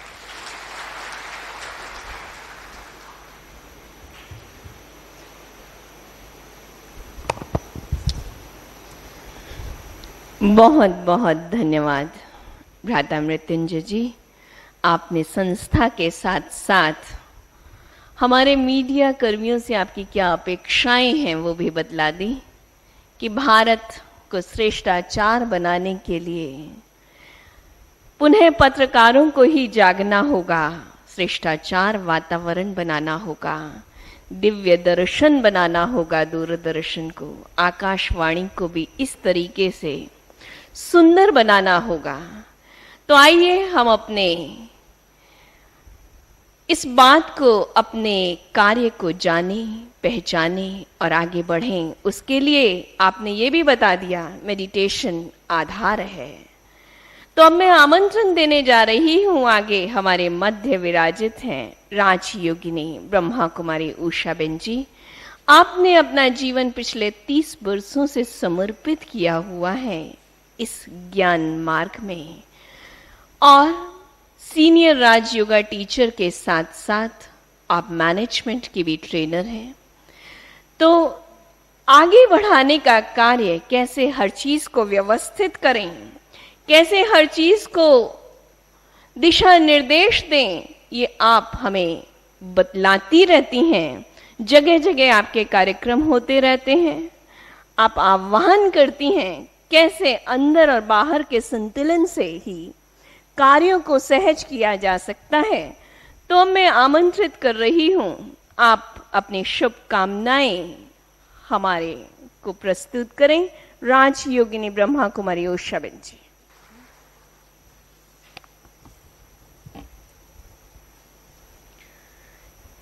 ओम शांति। विश्व कल्याणकारी परमपिता परमात्मा के सभी प्रिय संतान, मंच पर आसीन आदरणीय मुन्नी बहन जी, भ्राता आत्म प्रकाश भाई, भ्राता करमचंद भाई, बहन चंद्रकला जी एवं सभा में उपस्थित सभी प्यारे भाइयों और बहनों, मृत्युंजय भाई ने हम सभी के सामने ये तो स्पष्ट कर दिया कि वर्तमान समय दुनिया में क्या चल रहा है। लेकिन जैसे इस कॉन्फ्रेंस का एक थीम रखा है कि vision and values for a new social order, एक नई सामाजिक रचना के संरचना के लिए हमारे मूल्य एवं संकल्पना, ये तो जरूर है कि आज अगर ये विश्व की ऐसी हालत हो गई है तो मैं समझती हूँ कि किसी के पास भी एक क्लियर पिक्चर नहीं था। महात्मा गांधी ने स्वराज्य के समय एक चित्र दिया, एक विजन दिया हम सबको कि हम अपने भारत को राम राज्य बनाएं, परंतु इस विजन को कोई पकड़ नहीं पाया। और जहां विजन ही नहीं है तो वैल्यूज भी नहीं आ सकते हैं। कुछ समय पहले जब मैं पढ़ रही थी कि अमेरिका के अंदर छोटे छोटे बच्चों के हाथ में गन्स है, स्कूल में जाते हैं 8 साल के 10 साल के बच्चे गन्स लेकर जाते हैं, कुछ टीचर्स को शूट कर देते हैं, कुछ स्टूडेंट्स को शूट कर देते हैं। और जब उन्हें पूछा गया कि why did you do this, तो उस समय उनका जवाब था, वो छोटे से बच्चे का 10 साल के, फॉर फन। अब उसमें क्या फन मिला उसको, साइकोलॉजिकल एनालिसिस किया गया तो देखा गया कि 5 दिन की स्कूल होती है, सैटरडे संडे छुट्टी होती है, सिंगल पेरेंटिंग है वहां पर, और माता पिता ओवर टाइम करते हैं, काम पर जाते हैं। सैटरडे संडे वो बच्चे अकेले घर में होते हैं। उस समय वो टीवी के सामने बैठते हैं और जितने भी चैनल्स है, सारी चैनल्स मिल करके ये एनालिसिस निकाला कि एक दिन के अंदर करीबन 18,000 से 20,000 दृश्य वायलेंस के, शूटिंग, स्टैबिंग, किलिंग, उसी के दिखाए जाते हैं। अब वो बच्चे के विजन में क्या तैयार हो रहा है, उसकी मानसिकता के ऊपर क्या पिक्चर तैयार हो रहा है, और उसी के कारण से आज उसने ये कर्म जो किया, और उसमें उसको लगा जैसे फिल्म्स में एक्शन या फन थोड़े समय के लिए उसको महसूस होता होगा, किस प्रकार का फन है वो तो आज भी हम समझ नहीं पाए। लेकिन ये जो उत्तर है वो वेस्टर्न दुनिया का ही नहीं है, लेकिन धीरे धीरे भारत में भी आने लगा है। भारत में भी आज कई प्रकार के दृश्य जब सामने आते हैं तो उसी पिक्चर को लेकर के जब एक बच्चा चलता है तो वही वैल्यूज उसके जीवन में बनते जाते हैं, अननोइंगली उसको शेप करते जाते हैं। और इसलिए आज समाज की ऐसी स्थिति हमारी बनती जा रही है। और अगर इसके बारे में एक जागृति न लाई गई तो आने वाले समय में किस प्रकार की हद तक कर्म व्यक्ति के विकृत हो सकते हैं ये हम समझ सकते हैं। इस ईश्वरीय विश्वविद्यालय के जो संस्थापक निराकार परमपिता परमात्मा साकार प्रजापिता ब्रह्मा के द्वारा हम सबको सबसे पहले यही एक संकल्पना देते हैं कि कैसे इस संसार को हमें श्रेष्ठ बनाना है। और उसके लिए जो लक्ष्य दिया वो यही दिया कि नर ऐसी करनी करे जो नर नारायण बने, नारी ऐसी करनी करे जो श्री लक्ष्मी बने। पिताश्री ब्रह्मा बाबा ने कई स्लोगन्स हम सबके सामने रखे कि जैसा चित्र होगा वैसा ही चरित्र बनेगा, जैसा लक्ष्य होगा वैसा लक्षण आएंगे। और इसी तरह दुनिया में भी कई ऐसे सुवाक्य मुझे याद आता है कि if you can perceive you can achieve. अगर हमारा परसेप्शन क्लियर है तो वो जो हमने परसीव किया है उसको अचीव करना कोई मुश्किल नहीं है। इसलिए विजन बहुत क्लियर होना चाहिए और आज लोगों के सामने विजन ही स्पष्ट नहीं है। ये कॉन्फ्रेंस का विशेष लक्ष्य यही है क्योंकि आप सभी के पास वो शक्ति है कि आप सभी लोगों के सामने विजन को स्पष्ट कर सकते हैं। क्योंकि जैसे मृत्युंजय भाई भी बता रहे थे कि आप वहां पहुंच जाते हैं जहां कोई नहीं पहुंच सकता है और वहां की चीज को भी दुनिया के सामने एक आईने की तरह स्पष्ट करके दिखा देते हैं कि वहां क्या हो रहा है। इस तरह के आप संजय बन जाते हैं कि अंधों की आंखें खोल सकते हैं, धृतराष्ट्र की आंखें खोल सकते हैं और लोगों के अंदर एक जागृति का कार्य बहुत सुचारू रूप से ला सकते हैं। बहुत बड़ी जिम्मेवारी है और ये जिम्मेवारी आप निभा सकते हैं क्योंकि आप जब इस क्षेत्र के अंदर है तो आप ये क्षेत्र के अंदर ऐसे ही नहीं आ गए हैं। जो व्यक्ति जीवन के अंदर जैसे जैसे कदम बढ़ाता जाता है वो कदम उसके अपने आप नहीं चलते हैं, एक ऐसी भावी उसको खींच के ले जाती है उस मंजिल तक। एक ऐसा पूर्व कर्म या ये कहे कि ईश्वर के मैसेंजर, ईश्वर के दूत बनने का एक सौभाग्य आप सबको प्राप्त है क्योंकि ईश्वर चाहता है कि जब ऐसी एक श्रेष्ठ दुनिया का निर्माण हो तो आप सभी के अंदर वो पात्रता है, वो पात्रता उसने आपके अंदर देखी है और उसी पात्रता के को निखार लाने के लिए ही आपको ऐसे स्थान के ऊपर ले आए हैं। ऐसे स्थान पर भी जब आप आते हैं तो ऐसे ही नहीं आ जाते। आज दुनिया के अंदर मीडिया वाले भारत के अंदर ही कितने हैं, लेकिन यहां पर पहुंचने वाले कोटों में कोई में भी कोई विरले आप सभी पहुंचे हैं।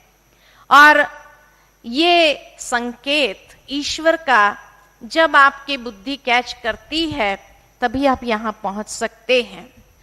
भावार्थ ये कि जो आपके अंदर पात्रता थी, ईश्वर ने जब वो पात्रता को देखा तो उसके आधार पर आपको सिलेक्ट करके यहां पर ले आए क्योंकि आपके पास एक ऐसी शक्ति है और उस शक्ति को बाहर लाने के लिए एक बहुत सुंदर अवसर भगवान दे रहे हैं। मनुष्य के जितने भी कर्म व्यवहार दुनिया के अंदर होते हैं, जाने अनजानेपन में वहां कोई ना कोई वैल्यूज का प्रयोग अवश्य होता है।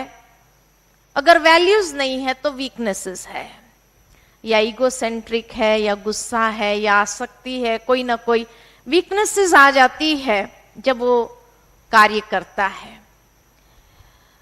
तो क्यों नहीं ये जागृति समाज के अंदर ले आए, हर एक के सामने एक ऐसा विजन क्लियर करे कि जो आज हर एक चाहता भी है कि अब थक गए ये दुनिया से, अब कुछ और होना चाहिए, अब कुछ नया होना चाहिए। हर एक इसी तलाश में है और उनकी वो तलाश को पूरा कर सकते हैं। आप वो पात्र आत्मा है जो उनकी ये तलाश को पूरा करके उनको मंजिल तक पहुंचा सकते हैं, उनको रास्ता दिखा सकते हैं। और जब वो रास्ता मिल जाता है तो आप समझ सकते हैं कि उनके अंदर की जो दुआएं निकलती है कि आपके प्रति ही वो दुआएं जाती है और वो दुआओं को प्राप्त करने का सौभाग्य सभी को नहीं प्राप्त होता है। आप यहाँ आए हैं, हमारी यही शुभ भावना, शुभकामना है कि आप सभी यहाँ से एक बहुत सुंदर लक्ष्य लेकर के जाएं, कि एक ऐसी क्लैरिटी लेकर के जाए कि कैसे विजन को आपको दुनिया के सामने रखना है, किस तरह का मिरर उनको देना है, ये आपके हाथ में है। और उसके लिए अधिकतर मीडिया कर्मी लोग यही कहते हैं कि आज दूसरों का जीवन बनाने के लिए या दूसरों को रास्ता दिखाने के लिए कभी कभी हमें बहुत टेंशन हो जाता है, हम लोगों की लाइफ फुल ऑफ स्ट्रेस हो जाती है। तो यहाँ आए हैं आप, मेडिटेशन सीखेंगे। मेडिटेशन आप अपने मेंटल फोकस को क्लियर कर सकेंगे, अपने स्ट्रेस लेवल को कम कर सकेंगे। अगर ये विधि आप सीख लेंगे तो वहां जाने के बाद भी सुबह शाम थोड़ा थोड़ा मेडिटेशन करके अपने स्ट्रेस को रिलीज कर सकते हैं और अपनी आंतरिक शक्ति को उजागर कर सकते हैं। और उसके आधार पर आप अपने शक्ति को सही दिशा में लगा सकेंगे और जो एक न्यू सोशल ऑर्डर हम चाहते हैं उसको बनाने के लिए आप एक महत्वपूर्ण भूमिका निभा करके ईश्वरीय कार्य में मददगार बन जाएंगे। तो ये हमारी शुभ भावना है, शुभकामना है कि ईश्वर आपको इतनी शक्ति दे, इतने अंदर में पोटेंशियल भरे जिससे आप अपने कार्य को बहुत सुंदर रीति से कर सके और खुदाए खिदमतगार बन करके एक ऐसे मैसेंजर बन करके यहाँ से जाए जो दुनिया को सही राह, सही दिशा दिखाने के लिए आप निमित्त बन जाए। इन्हीं शब्दों के साथ मैं वाणी को विराम देती हूँ। बहुत बहुत शुभ भावना, शुभकामनाएं आप सबके प्रति। ओम शांति।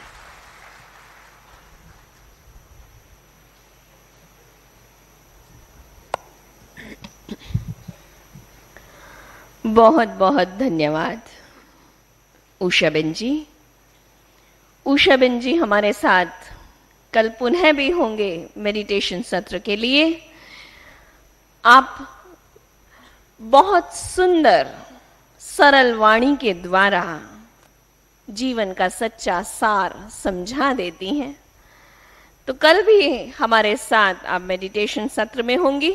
और अब मैं आगे बढ़ते हुए आमंत्रित करने जा रही हूँ प्रेरणा देने के लिए राजयोगिनी मुन्नीबेन जी को। आपने बाल्य अवस्था से ही अपना जीवन इस संस्था को समर्पित किया है। आप वो भाग्यशाली रतन है, ये कहा जा सकता है, जो संस्था की मुख्य प्रशासिका दादी प्रकाश मणि जी, जिनका नाम आपने सबने सुना होगा। 2007 तक वो हमारे मध्य थी, उनके साथ साथ आप रही। तो आपके जीवन में गहरे अनुभव हैं, तो इसलिए आज आप हमारे मध्य हैं। मैं आपसे अनुरोध करने जा रही हूं और आपके लिए यही कहना चाहूंगी, प्यार से प्यार का एहसास बहुत होता है, प्यार से प्यार का विश्वास बहुत होता है, प्यार से प्यार का सम्मान बहुत होता है। तमाम जिंदगी को प्रेरणा देने के लिए आपकी उपस्थिति का एक पल का इतिहास बहुत होता है, इतिहास बहुत होता है। और अब हमारे मध्य प्रेरणा देने के लिए उपस्थित आदरणीय मुन्नीबेन जी। ओम शांति। आप सभी प्यारे बाबा के बच्चे भारत के कोने कोने से प्यारे बाबा के घर में पधारे। मैं आप सभी का प्यारे बाबा की तरफ से, सर्व दादियों की तरफ से, अपनी तरफ से बहुत बहुत बहुत स्वागत करती हूँ, स्वागत करती हूँ, स्वागत करती हूँ। आप अपने ही घर में आए हैं। अगर आपको किसी भी बात की तकलीफ हो, चाहे रहने की, चाहे भोजन आदि की, तो आपके साथ जो भी गाइड आए हैं उनको आप बता सकते हैं। आप बहुत आराम से बाबा के घर में रहना। आप इतने सुंदर अच्छे स्थान पर आए हैं। ये तीर्थ स्थान है जिसको कहा जाता है। तो जब कोई व्यक्ति तीर्थ स्थान पर जाता है, अच्छे स्थान पर जाता है, तो कुछ छोड़ के जाता है और कुछ लेके जाता है। तो मेरा आपसे यही कहना है, तो कोई भी प्रकार की बाधा आपके रास्ते में हो, कोई भी ऐसा संस्कार हो जो आपको बार बार बिघड़ डाल रहा हो, उसको आप यहाँ पर छोड़ के जाएंगे। और यहाँ जो कुछ भी सिखाया जाता है, ये जो आपको 3 दिन का समय मिला है, ये बहुत ही वैल्यूएबल समय है। एक एक क्षण आपके लिए वैल्यूएबल है। एक एक सेकेंड, एक एक पल, एक एक संकल्प आपके लिए वैल्यूएबल है। तो इसको आप जरा भी व्यर्थ नहीं गंवाएंगे। लेकिन जो कुछ भी यहाँ सिखाया जाता है, जो कुछ भी यहाँ बताया जाता है, जितने बजे भी आने को कहा जाता है, आपको जो भी प्रोग्राम आपको मिलता है, उसको अगर आप एक्यूरेट फॉलो करेंगे और उसमें आप शामिल होंगे, तो आप लास्ट में देखेंगे बहुत कुछ अपने अंदर आप शक्ति भर के यहाँ से आप जाएंगे और बहुत कुछ अपने साथ लेकर के जाएंगे। जैसा कि बहन जी ने बताया, तो मैं इस ज्ञान में 43 इयर्स से चल रही हूँ। और जब मैं 16 साल की आयु मेरी थी, 69 में मैं यहाँ पर जब प्रजापिता ब्रह्मा बाबा अव्यक्त हुए, तो दादी प्रकाशमणि जी इस संस्था की एडमिनिस्ट्रेटिव हेड बनी। और ये मेरा परम सौभाग्य कहें, पद्मा पदम भाग्य कहें, जो मुझे विश्व की महान हस्ती दादी प्रकाशमणि जी, उनके साथ साथ उनके अंग संग हर क्षण हर पल बिताने का भाग्य प्राप्त हुआ। और उनके साथ कदम से कदम, कंधे से कंधा मिला करके मैंने प्यारे बाबा के यज्ञ की सेवाएं दी है। 20 घंटा मैं दादी जी के साथ इस यज्ञ की सेवा की और आज भी मैं उसी प्रकार से कर रही हूँ। तो जब दादी जी इस संस्था की हेड बनी, तो ये संस्था 69 में जब बाबा व्यक्त हुए थे, तो बहुत ही छोटा सा रूप था, बहुत छोटा पौधा थी। लेकिन आज इसने इतना विशाल बट वृक्ष का रूप धारण किया है। वो कैसे धारण हुआ, किस प्रकार से दादी जी ने इसका संचालन किया, वो हमने प्रैक्टिकल इन आँखों से देखा। जब दादी जी संस्था की हेड बने थे, उस समय हमारे कितने सेवा केंद्र थे? मुश्किल से 400-500 सेवा केंद्र होंगे। लेकिन आज हमारे 8000 सेवा केंद्र है, जहाँ पर ये राजयोग का अभ्यास कराया जाता है, जहाँ पर नियमित रूप से, उस समय हमारे स्टूडेंट कितने थे? उस समय 40-50 हजार स्टूडेंट होंगे।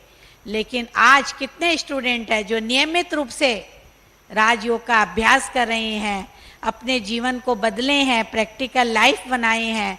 8 लाख स्टूडेंट है आज जो नियमित रूप से इस राजयोग का अभ्यास कर रहे हैं। मेरी जैसी समर्पित ब्रह्मा कुमारियां कितनी होंगी उस समय? 400-500 ब्रह्मा कुमारियां थी, लेकिन आज कितने ब्रह्मा कुमारियां हैं? मेरे जैसी बहनें 40-50 हजार बहनें हैं जो अपना जीवन प्रभु पे अर्पण करके और निस्वार्थ भाव से इस यज्ञ की सेवा कर रही है और अपना सब कुछ न्योछावर कर चुकी है। तो दादी जी ने इतने सारे लीडर तैयार किए। दादी जी ने, जो मैंने कहा मेरे जैसी बहनें 40-50 हजार बहनें हैं, तो दादी जी ने 40-50 हजार लीडर तैयार किए। खुद दादी जी एडमिनिस्ट्रेटिव हेड थी, तो उन्होंने इस प्रकार के लीडर तैयार किए जो आज दादी जी के अव्यक्त होने के बाद भी ये ईश्वरी विश्वविद्यालय की सारी कारोबार उसी प्रकार से चल रही है। सारे सेवा केंद्रों की कारोबार उसी प्रकार से चल रही है जो दादी जी के सामने चलती रही। तो दादी जी के अंदर मैंने क्या देखा? जो देखा वो धारण किया। दादी जी के अंदर, दादी जी त्याग मूर्त थी, तपस्वी मूर्त थी, अथक सेवाधारी थी। दादी जी के अंदर कोई अहम नहीं था, कोई अहंकार नहीं था। दादी जी की 3 बातें हैं। सदा अपने को निमित्त समझ करके चलो। दादी जी ने हमें यही सिखाया है, सदा अपने को निमित्त समझ के चलो। और दादी जी भी सदा अपने को निमित्त समझ करके चलती थी। इतना सारा कारोबार था, तो दादी जी को हम पूछते थे आपको टेंशन नहीं होता? दादी जी कहती थी मैं क्यों टेंशन करूं, करन करावन हार तो स्वयं बाबा है, वो सब कुछ करा रहा है, मैं तो निमित्त मात्र हूं। तो आप भी लौकिक कार्य व्यवहार में रहते हुए अगर अपने को निमित्त समझ करके चलेंगे तो कभी भी अहम नहीं आएगा, कोई अटैचमेंट नहीं होंगी और आप सदा लाइट रहेंगे, बहुत हल्के रहेंगे, कोई टेंशन नहीं होगा। दूसरा, दादी जी ने हमको क्या सिखाया? निर्माण चित्त होकर के रहना है। दादी जी इतने बड़े थे लेकिन सदा झुक कर के चलते थे। छोटा हो या बड़ा हो, सभी को दादी जी ने सम्मान दिया, मान दिया। तो हमको भी अगर दूसरों का दिल जीतना है तो सदा सबको सम्मान देना है, झुक कर के चलना है, निर्माण चित्त होकर के रहना है। अगर हम निर्माण चित्त होकर के रहेंगे तो हम दूसरों का दिल जीत सकते हैं। तो दादी जी ने हमको सिखाया सदा सबको रिगार्ड दो, सम्मान दो, सदा सबको रिगार्ड दो, सदा सबको सम्मान दो। तीसरा, दादी जी ने हमको क्या सिखाया? अपनी वाणी बहुत मीठी और मधुर रखनी है। हमने इतने वर्ष हम दादी जी के साथ रहे, कभी हमने दादी जी को जोर से बोलते नहीं देखा, कभी रोब में नहीं देखा, कभी जोश में नहीं देखा, कभी गुस्सा करते हुए नहीं देखा। नहीं तो इंसान के पास इतना सारा कारोबार होता है तो कभी जोर से भी बोल सकता है, कभी रोब से भी बोल सकता है, कभी गुस्से से भी बोल सकता है। लेकिन दादी जी हमेशा बहुत बहुत प्रेम से बात करते थे। उनका व्यवहार जो था बहुत प्रेम में था, उनके नैनों से प्यार बरसता था, उनकी वाणी से प्यार बरसता था। उन्होंने हमको क्या सिखाया? कम बोलो, मीठा बोलो, धीरे बोलो और सोच कर बोलो।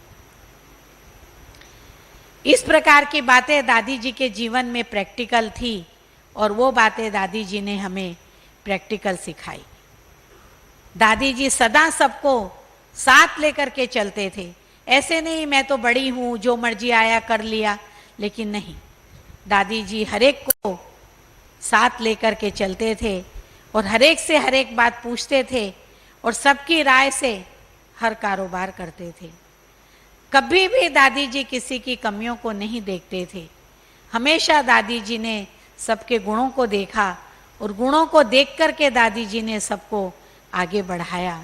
वही एक बात है जो आज ये संस्था इतनी आगे आगे आगे बढ़ती गई। कोई भी कार्य होता था, कोई भी दादी जी से कुछ भी पूछने के लिए आता था, कभी भी दादी जी किसी भी बात के लिए ना नहीं बोलते थे।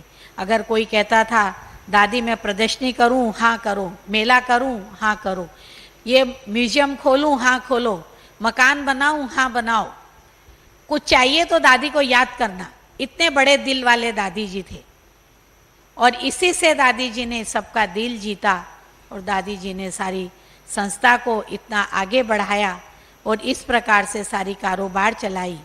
तो मैं दादी जी के साथ इतने साल रही, एक एक व्यक्ति को दादी जी ने खुश किया, एक एक व्यक्ति को दादी जी ने संतुष्ट किया, सदा सबको खुश रखा, संतुष्ट रखा। और हमें भी यही सिखाया, तो सदा सबको खुश रखना है और संतुष्ट रखना है। तो हम दादी जी के साथ 40 साल तक रहे। साथ जैसे कहा जाता है, किसी घड़े को आप रोज पत्थर पे रखो तो पत्थर भी घिस जाएगा, तो हमने कोई पुरुषार्थ नहीं किया। हम इतनी महान हस्ती दादी प्रकाश मणि के साथ रहे और रह के ही उनके साथ, पारस के साथ रह के पत्थर भी पारस बन जाता है। दादी जी ने हमको सिखाया, बाबा का आज्ञाकारी, वफादार, फरमानदार, ईमानदार, फेथफुल, सच्चाई और सफाई, एक बाबा दूसरा न कोई। ये बातें दादी जी ने हमको बचपन से ही सिखाई और इन बातों को हमने अपने जीवन में अपनाया और आज भी हम इन बातों को साथ लेकर के ही चलते हैं। और आज भी हमारा यही लक्ष्य है, जो दादी जी ने हमको मार्ग दिखाया है, जिन कदमों पर चलाया है, जो हमें सिखाया है, उसी पर हमको चलना है और उसी प्रकार से इस बाबा के बेहद यज्ञ की सेवाएं करनी है।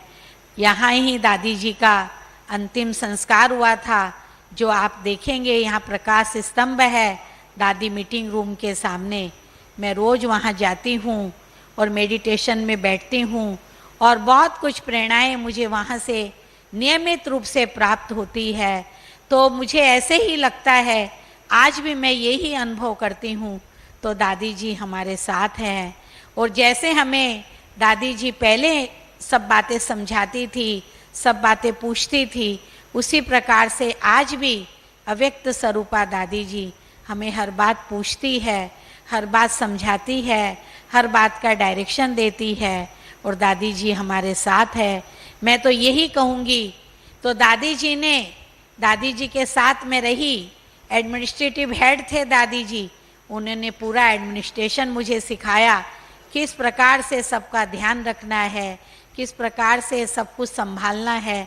तो मैं यही कहूँगी, जो दादी जी का दिल है वो मुन्नी का दिल है, जो दादी जी के हाथ है वो मुन्नी के हाथ है, और जो दादी जी का दिमाग है वो मुन्नी का दिमाग है। सब कुछ दादी जी ने इस वर्षे में दे दिया है, हर प्रकार के गुण, हर प्रकार की शक्तियाँ। तो अगर हम बड़ों के साथ में आज्ञाकारी, वफादार, फरमानदार बन कर के चलते हैं, तो मैंने अपने जीवन में ये अनुभव किया है, उनकी सारी दुआएं, सारी ब्लेसिंग हमें प्राप्त हो जाती है, जिससे हम बहुत कुछ अपने जीवन में आगे बढ़ सकते हैं और बहुत कुछ कार्य कर सकते हैं। ओम शांति।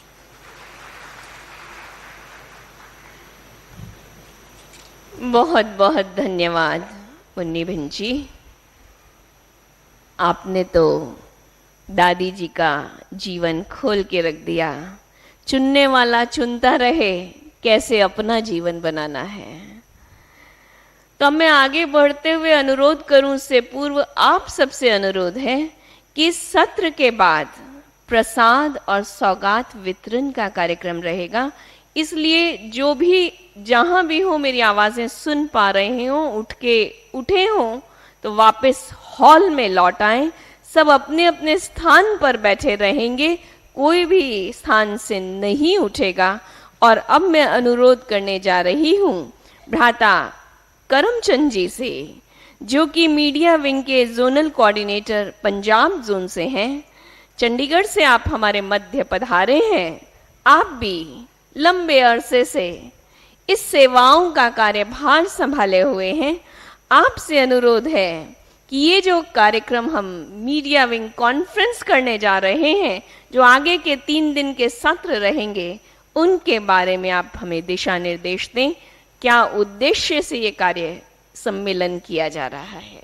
भ्राता करमचंद जी।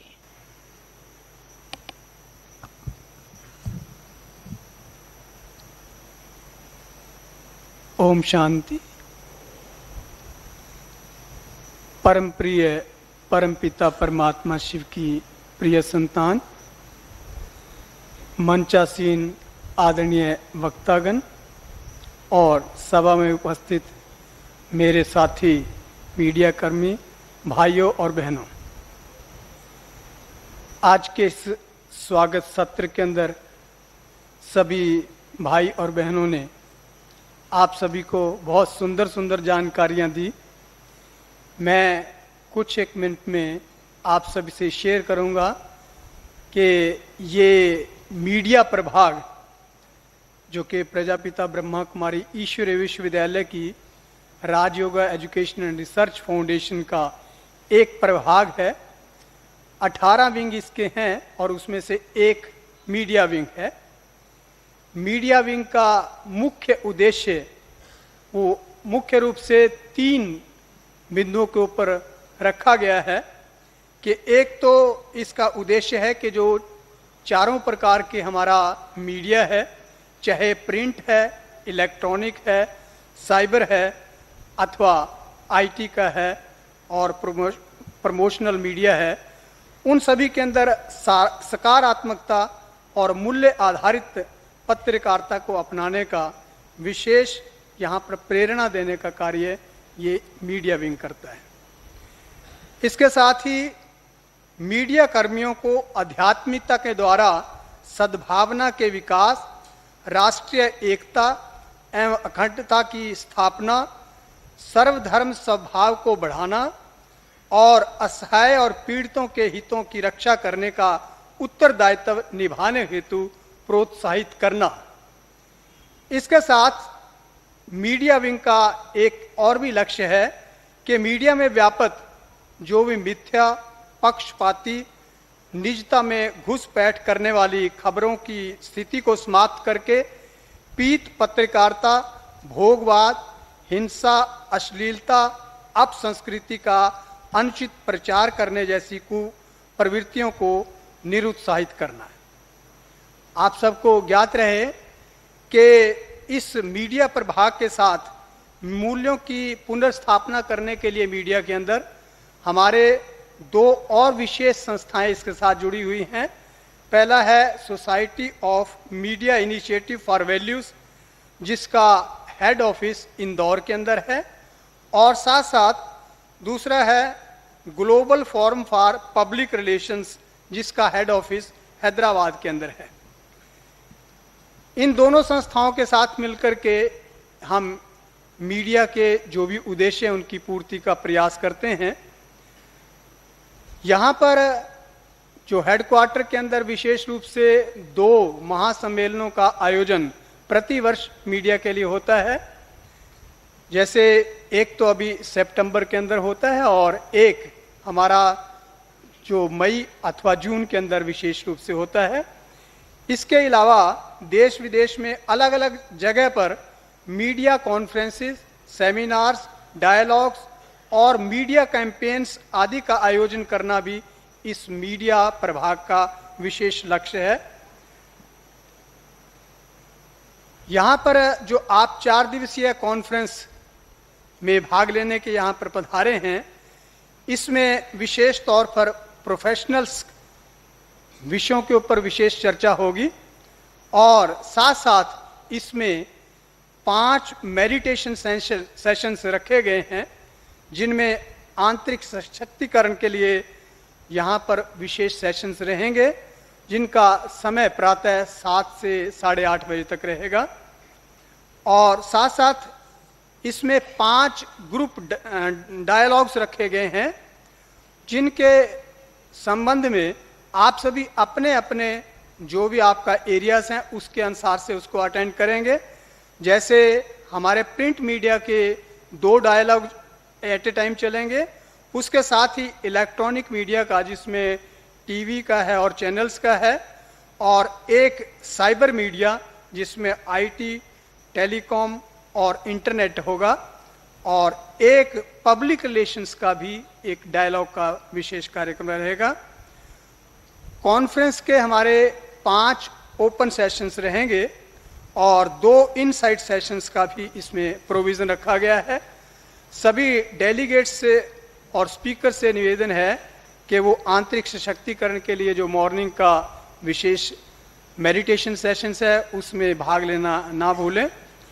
और साइट सीइंग के लिए आप सबको ये ज्ञात रहे कि 20 तारीख के लिए आप सबको विशेष उसमें प्रोविज़न रखा गया है, इसलिए कल और परसों 2 दिन कोई भी साइट सीइंग के लिए जाने का प्रयास ना करें। और उसके लिए जो 20 तारीख के लिए भी जाएंगे उसके लिए अपनी बुकिंग आप यहाँ पर साइट सीइंग ऑफिस है जो कि गेट नंबर 2 के पास, वहाँ पर उसकी बुकिंग पहले करा सकते हैं। शांतिवन के अंदर अनेक देखने योग्य स्थान हैं, जैसे यहाँ पर वर्ल्ड का सबसे बड़ा सोलर सिस्टम जहाँ के 35,000 लोगों के लिए वहाँ पर भोजन इत्यादि बनाने का प्रबंध है। इसके साथ ही ओम म्यूजियम है, तपस्या धाम और प्रकाश स्तंभ जैसे कि मुन्नी बहन जी ने आप सबको बताया है, वो भी विशेष रूप से देखने का आप सभी के लिए है। डायमंड हॉल आप सबके सामने बहुत ही सुंदर यहाँ पर बना हुआ है और जिसका लिम्का बुक ऑफ रिकॉर्ड्स में दर्ज है, उसे भी आप अवश्य देखेंगे। मीडिया के लिए आप सबको फोटोज के लिए और प्रेस रिलीजेस के लिए प्रेस इंफॉर्मेशन सेंटर बिल्कुल सामने यहाँ पर डायमंड हॉल के अंदर बनाया गया है, जहाँ पर ये सब कुछ उपलब्ध होगा। आप सब इससे अवश्य पूरा लाभ लेंगे। जिन्होंने अभी तक अपनी रजिस्ट्रेशन ना कराई हो, कृपया वो कल सवेरे वहाँ पर जो हमारा यहाँ पर रजिस्ट्रेशन ऑफिस है गेट नंबर 2 के पास अकोमोडेशन के साथ, वहाँ पर जाकर के इसको अवश्य प्राप्त कर लें और अपनी फाइल्स प्राप्त कर लें। ओम शांति, धन्यवाद।